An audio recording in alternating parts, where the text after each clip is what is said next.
Hello दोस्तों, कैसे हैं आप लोग। मैं नागेश कुमार स्वागत करता हूं आपका अपने चैनल गुरुजी नॉलेज वर्ल्ड पर। और आई होप सभी बहुत अच्छे होंगे, अच्छे से पढ़ रहे होंगे। ठीक है।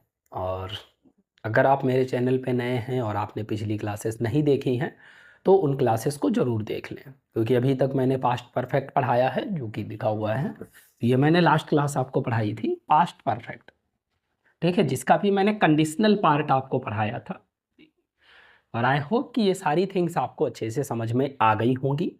अब उसके आगे नेक्स्ट आपको बताना है फ्यूचर परफेक्ट टेंस। ठीक है।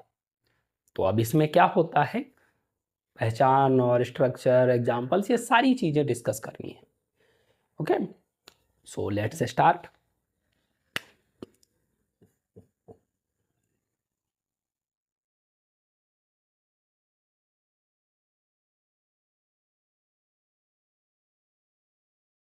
Future perfect. ओके, अब यहां देखिए, फर्स्ट थिंग क्या है, फ्यूचर मतलब इसमें जो पहचान होगी यानी जो सेंटेंसेस होंगे वो गागी गे करके आएंगे लास्ट में। और उसके साथ में यानी जो वर्क होगा वो किसमें हो रहा होगा, फ्यूचर में। और उसके साथ में वर्क क्या है, कंप्लीट भी हो रहा होगा। यानी फ्यूचर की बात करेंगे और उसमें भी वर्क क्या होगा, कुछ कंप्लीट हो चुका होगा। यानी एक टाइम पीरियड होगा कि जिस टाइम पीरियड में मतलब कह देंगे जैसे वह खाना खा रहा होगा, सॉरी खा चुका होगा। तो हम क्या कर रहे हैं, एक अजम्पशन कर रहे हैं।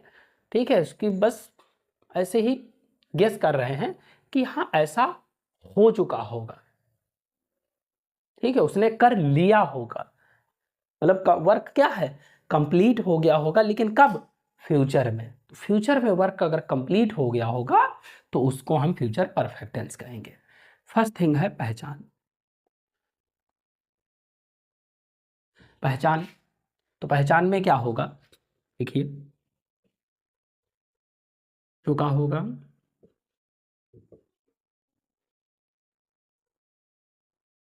चुकी होगी,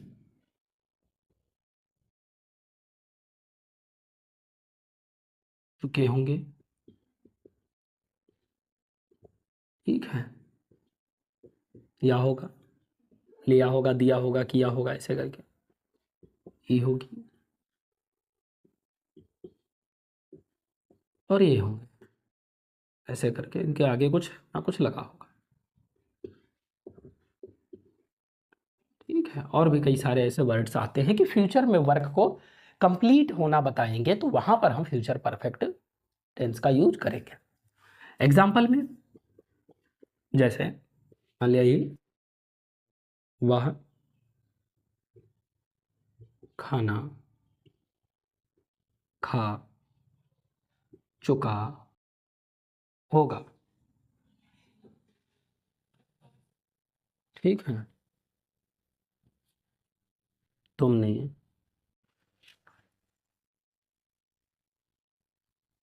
अपना पाठ याद कर लिया होगा।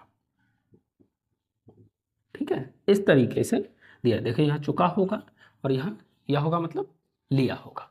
ओके, इसके बाद में हम क्या बनाते हैं, स्ट्रक्चर बनाते हैं। तो स्ट्रक्चर में सबसे पहले सब्जेक्ट आता है, आपको पता है, फिर हेल्पिंग वर्ब आती है। अब यहाँ पर हेल्पिंग वर्ब क्या होगी, पहले तो फ्यूचर की बात है तो फ्यूचर के लिए हम क्या लगाते हैं, विल या शैल का यूज करते हैं।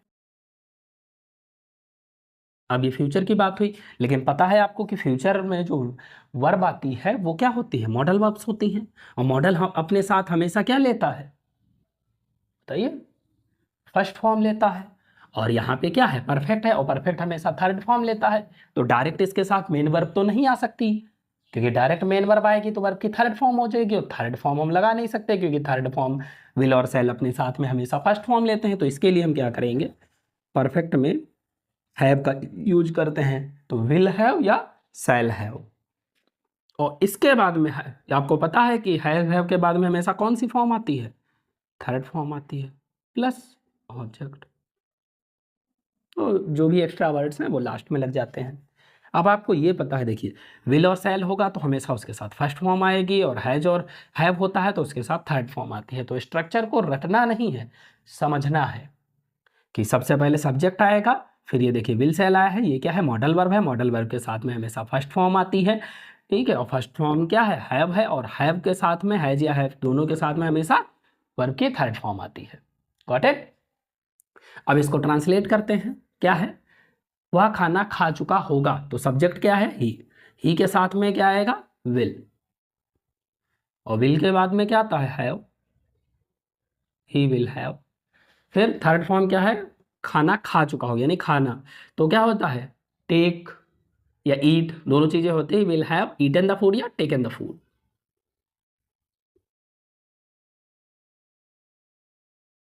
द फूड, ठीक है। यहां देखिए, तुमने अपना पाठ याद कर लिया होगा, सब्जेक्ट क्या है, यू के बाद क्या लगेगा, विल, फिर हैव, लर्न करने की, learned, you will have learn अपना पाठ, योर लेसन, ऐसे करके। Got it. और ये क्या है आपका अफर्मेटिव,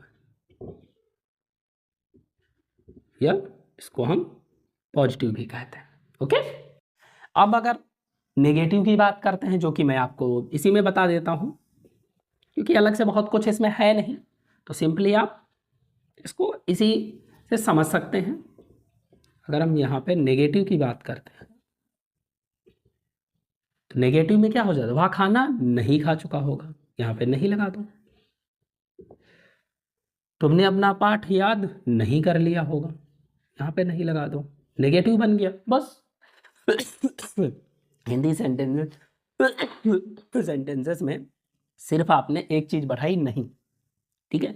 और नहीं बढ़ाने से आपको क्या करना पड़ेगा, यहाँ पर भी नहीं, स्ट्रक्चर में भी नहीं होना चाहिए, तो यहाँ नॉट लगाएंगे।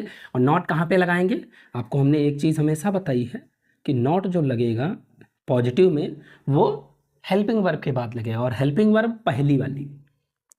यहाँ पर हम दो हेल्पिंग वर्ब देख रहे हैं, अलग अलग देखें तो दो हैं, तो हमेशा जो भी नॉट लगेगा, चाहे कितनी भी हेल्पिंग हो, 1 हो तो भी फर्स्ट के बाद में, अगर 2 हो तो वो भी फर्स्ट के बाद में, और अगर 3 भी होती हैं तो भी फर्स्ट के बाद में ही नॉट का यूज होता है,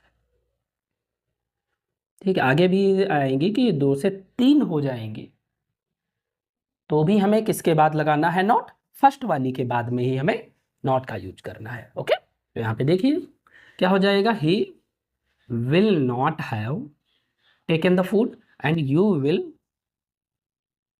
not have learnt your lesson.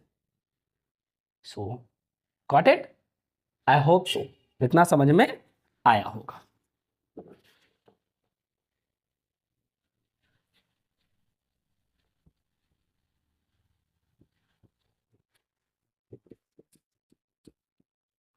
Negative हो गया, और नेगेटिव के बाद में क्या आता है, इंट्रोगेटिव।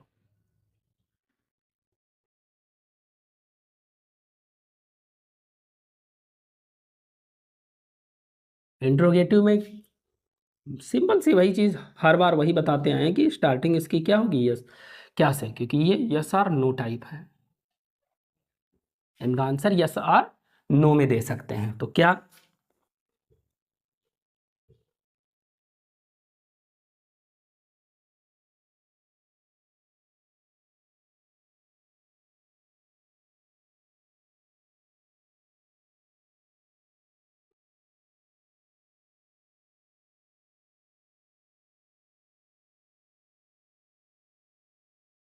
क्या वे कल अपना खेत जोत चुके होंगे,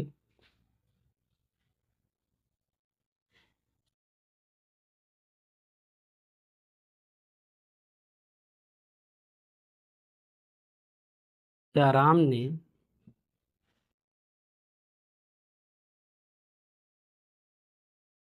अपनी किताब पढ़ ली होगी।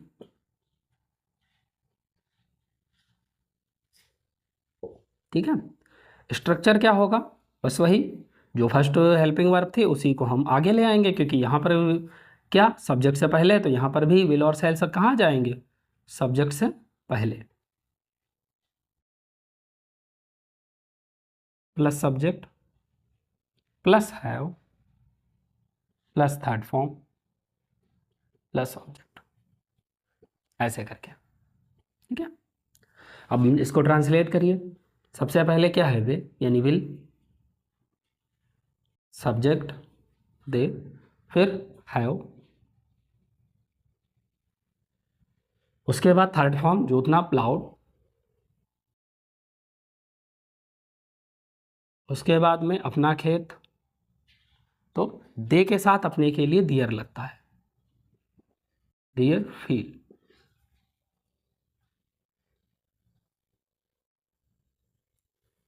उसके बाद है कल, टुमारो। ठीक है, अब उन लोगों की एक कंबाइंड फील्ड भी हो सकती है और अलग अलग भी हो सकती है। भाई पता चला 2 या 3 लोग हैं, वो भाई भाई हैं, तो उनकी कंबाइंड एक फील्ड भी हो सकता है, एक खेत भी हो सकता है। और कई सारे लोग हैं वे, तो उनकी अलग अलग भी फील्ड्स होते हैं, तो फील्ड या फील्ड्स यू कैन यूज।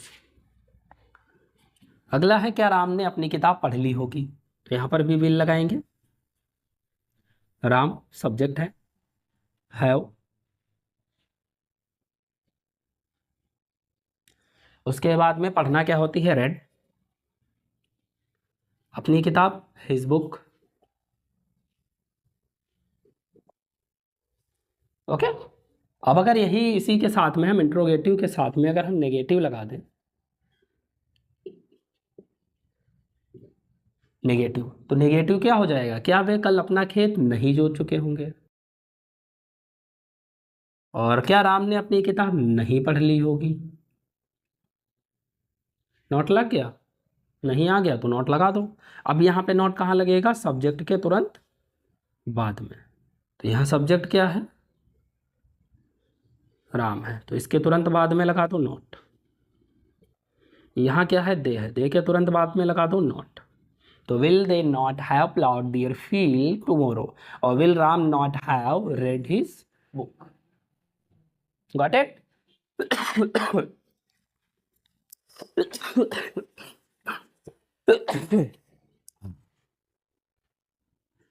अगला देखिए, इंट्रोगेटिव के बाद में डबल इंट्रोगेटिव।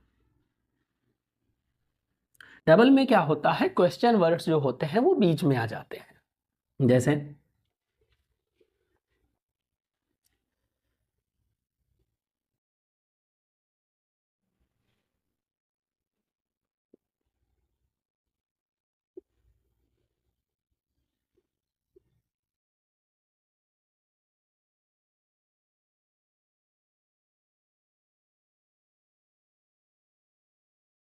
उसने तुम्हें अपनी नोटबुक क्यों दी होगी।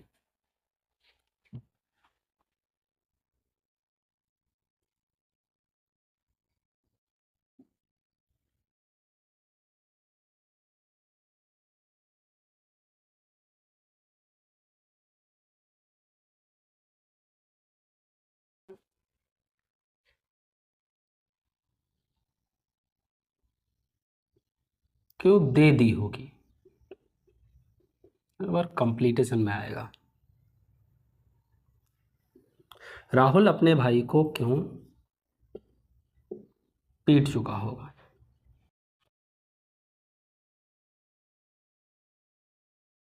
ठीक है, इस तरीके से।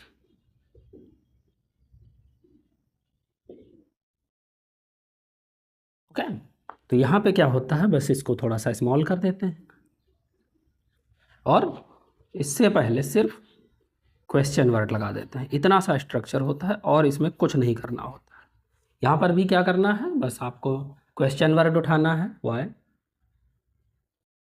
फिर विल या शैल लाना है, विल ही हैव, फिर देना है गिवन, अपनी नोटबुक हिज नोटबुक, किसको, तुम्हें, यू। यहाँ पे लगाएंगे तो डायरेक्ट यू है, गिवन यू, और पीछे लगाएंगे तो टू यू। ऐसे करके बनाते हैं, given his notebook to you, या गिवन यू हिज नोटबुक। ऐसे दोनों तरीके से आप इसको ट्रांसलेट कर सकते हैं। यहाँ देखिए, क्यों पीट चुका होगा, तो why, will Rahul have eaten beaten, अपने भाई को हिज ब्रदर, ठीक है, इस तरीके से। अगर इसके साथ में नेगेटिव लग जाए तो क्या हो जाएगा, क्यों नहीं दे दी होगी, क्यों नहीं पीट चुका होगा। तो नॉट सब्जेक्ट के बाद लगता है वो तो आपको पता ही है, नॉट, और यहां पर भी नॉट। डन। आई होप ये चीज आपको क्लियर हो गई होगी। बहुत कुछ इसमें है नहीं, सिंपल सा एविडेंस है जो कि आपने अच्छे से समझ लिया होगा।